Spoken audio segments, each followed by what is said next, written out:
പ്രിയമുള്ളവരെ, മോഹൻദാസ് ടോക്സിൻ്റെ അടുത്ത ഒരു വീഡിയോയിലേക്ക് എല്ലാവർക്കും സ്വാഗതം. കഴിഞ്ഞ ദിവസം നമ്മൾ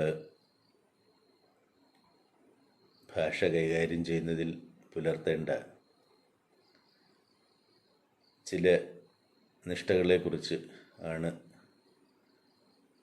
നമ്മുടെ വീഡിയോയിൽ കൂടുതൽ ഊന്നൽ നൽകുന്നത് എന്ന് സൂചിപ്പിക്കുകയുണ്ടായി. മാതൃഭാഷയിലായാലും ലോകഭാഷ എന്ന് വിവക്ഷിക്കപ്പെടുന്ന ഇംഗ്ലീഷിലായാലും ഇതര ഭാഷകളിലായാലും അതിൻ്റെ വ്യാകരണ നിയമങ്ങൾ പാലിച്ചുകൊണ്ട് ഭംഗിയായി മികച്ച രീതിയിൽ ആശയപ്രകാശനം നിർവഹിക്കുന്നതിന് ഉതകുന്ന തരത്തിൽ ഭാഷ കൈകാര്യം ചെയ്യാൻ ഒരാൾക്ക് കഴിഞ്ഞാൽ അതൊരു വലിയ നേട്ടം തന്നെയാണ്. ഇന്ന് നമ്മുടെ മാതൃഭാഷയിലെ ചില കാര്യങ്ങൾ ലഘുവായി ഒന്ന് സൂചിപ്പിക്കാനാണ് ഞാൻ ആഗ്രഹിക്കുന്നത്. അതിനെ തുടർന്ന് നമുക്ക് ഇംഗ്ലീഷ് ഗ്രാമറിൻ്റെ കൂടുതൽ മേഖലകളിലേക്ക് കടന്നു പോകാമെന്നാണ് കരുതുന്നത്. പലപ്പോഴും നമ്മൾ ഭാഷ കൈകാര്യം ചെയ്യുമ്പോൾ നമുക്ക് സംഭവിച്ചു പോകുന്ന ഒരു പ്രമാദം എന്ന് പറയുന്നത് ഉച്ചാരണത്തിലുള്ളതാണ്. ഈ പ്രമാദം എന്ന വാക്ക് പറഞ്ഞപ്പോൾ അതിനെക്കുറിച്ച് തന്നെ പറഞ്ഞുകൊണ്ട് തുടങ്ങാമെന്ന് കരുതുകയാണ്. പ്രമാദം എന്ന വാക്കിന് തെറ്റ് എന്നൊരർത്ഥമേ ഉള്ളൂ. പക്ഷേ നമ്മളൊക്കെയും പലപ്പോഴും ധരിച്ചു വച്ചിരിക്കുന്നത് പ്രമാദം എന്ന വാക്കിന് ഏതോ കോളിളക്കം സൃഷ്ടിച്ചത് എന്നൊരർത്ഥമുണ്ടെന്നാണ്. പ്രമാദമായ ഒരു കേസിൽ കോടതി വിധി പറഞ്ഞു എന്നൊക്കെ നമ്മൾ പറയാറുണ്ട്. അത് നമ്മൾ കോടതിയും കൂടെ കുഴപ്പത്തിലാക്കുന്ന ഒരു കാര്യമാണ്. തെറ്റായ ഒരു കേസിൽ കോടതി വിധി പറഞ്ഞു എന്നർത്ഥം വരും. പ്രമാദം എന്ന വാക്കിന് തെറ്റ് എന്നൊരർത്ഥമേ ഉള്ളൂ. ഇപ്പോൾ പ്രസംഗമധ്യേ അയാൾക്കൊരു പ്രമാദം പിണഞ്ഞു, പ്രസംഗിച്ചുകൊണ്ടിരിക്കുമ്പോൾ അയാൾക്കൊരു തെറ്റ് സംഭവിച്ചു എന്നേ അർത്ഥമുള്ളൂ. അപ്പോൾ പ്രമാദം എന്ന് പറഞ്ഞാൽ ഏതോ ഒരു വലിയ കടുകട്ടിയായ ഒരു സംഭവമാണ് എന്ന രീതിയിലാണ് നമ്മൾ മനസ്സിലാക്കി വെച്ചിരിക്കുന്നത്. അപ്പോൾ അവിടെ തൊട്ട് തന്നെ നമുക്ക് തുടങ്ങാം.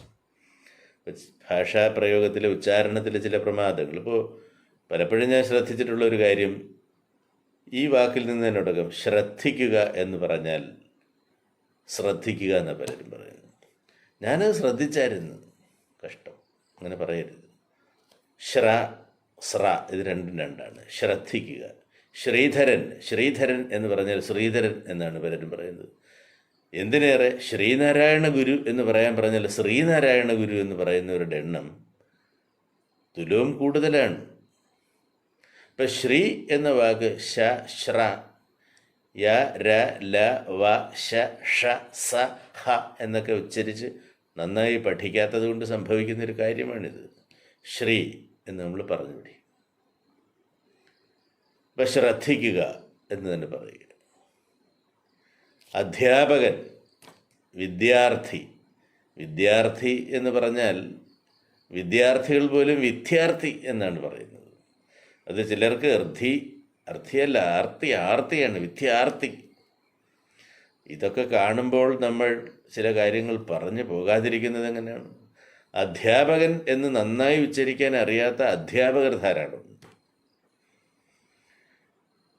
അപ്പം ഈ ഭാഷ കൈകാര്യം ചെയ്യുന്നതിൽ വളരെ ശ്രദ്ധിക്കേണ്ട ചില കാര്യങ്ങൾ, ഉച്ചാരണം വളരെ ശ്രദ്ധിക്കണം. വിശേഷിച്ചും മലയാള ഭാഷയും ഇംഗ്ലീഷ് ഭാഷയും തമ്മിൽ ഉച്ചാരണത്തിലൊരു വലിയ ഒരു താരതമ്യത്തിലൊരു കാര്യം ഞാൻ ശ്രദ്ധിച്ചിട്ടുള്ളത്, മലയാളം വ്യക്തമായും ശക്തമായും ഉച്ചരിക്കുകയാണ് പദങ്ങൾ. പക്ഷെ ഇംഗ്ലീഷിൽ അങ്ങനെ പാടില്ല എന്നാണ്. ഇപ്പം കൃത്യത, ശ്രദ്ധ, ശ്രീധരൻ എന്നൊക്കെ നമ്മൾ ഊന്നൽ നൽകി പറയുന്നു. അസമയത്ത് ഇംഗ്ലീഷിൽ ഫാദർ എന്ന് പറഞ്ഞാൽ അത് ഒരു ഉച്ചാരണത്തിൻ്റെ വൈകല്യമാണ്. ഫാദർ. ഗ്രാമോ ഇത്രേ വരാവും. Car, this is a car, ആ ആർ സൈലൻ്റായി വരുന്നു. അപ്പം പല കാര്യങ്ങളിൽ ഇപ്പം നമ്മൾ ബർത്ത്ഡേ എന്ന് പറയുന്നത്, ബർത്ത്ഡേ എന്ന് പറയാൻ പാടില്ല. ബർത്ത്ഡേ ആ എന്നുള്ളതിന് അവിടെ സൈലൻ്റായി മാറുകയാണ്.